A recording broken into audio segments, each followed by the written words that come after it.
Здравейте, дами и господа! Аз съм Деян Лазаров и добре дошли в канала Game or Play. Днес ще опитам трите най-нови вкуса на кубети и ще ги оценя от 1 до 10 в поредицата Опитай оцени.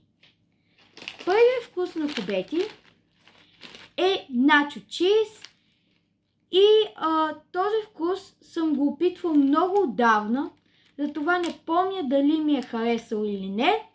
И днес ще го опитам отново, за да видя какво ми е мнението и разбира се ще го оценя от 1 до 10. Ето как изглежда опаковката. Като също така съм си донесъл и чиника за опитването на кубетите.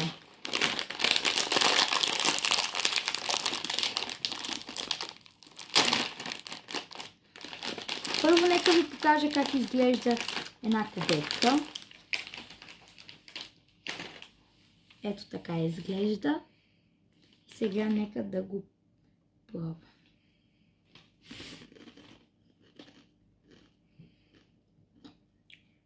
Имат хубав вкус.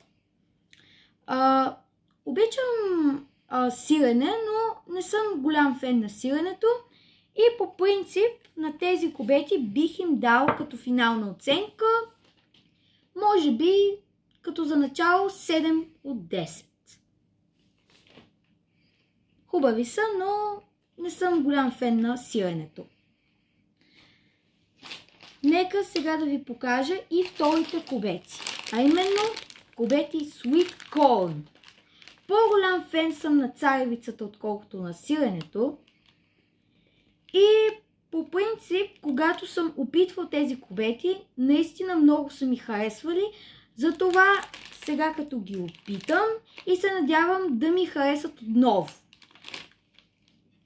Нека да ги опитам и тях.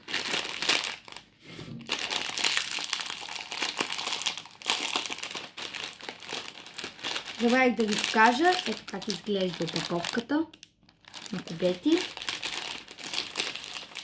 Като те бяха два вида опаковки на Sweet Corn с момиче и с момче отпред. А ето как изглежда и самата кубетка.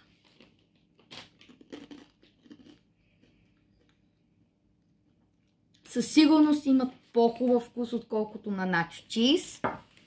И мисля да им дам като финална оценка 9 от 10. Харесаха ми. Определено кубети са се постарали на вкусовете. А сега нека да ви покажа и финалът. Най-новият вкус, който излезе може би преди 1-2 седмици и за първи път го опитвам, надявам се да ми хареса. И накрая ще ви покажа и победителят, който събере най-много точки от всичките 3 вкуса. Може би падне една. Ето как изглежда чисто новата опаковка. Така, както винаги чиниката. Ето как изглежда самата кубетка.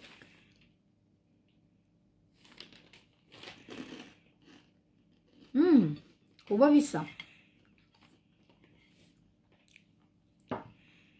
За първи път опитвам кубети и чизбургер и самият вкус на чизбургера, но все пак тези кубети мога да кажа, че ми харесаха. И ще им дам средната оценка, която е между Sweet Corn и между начо чиз, което означава, че ще им дам 8 от 10. Според мен най-хубави кубети са Sweet Corn. Като ще си взема още едно, защото са моите най-любими за сега. И това беше видеото. Ако ви е харесало, не забравяйте да се абонирате за канала с камбанката и да сложите лайк. А от мен чао!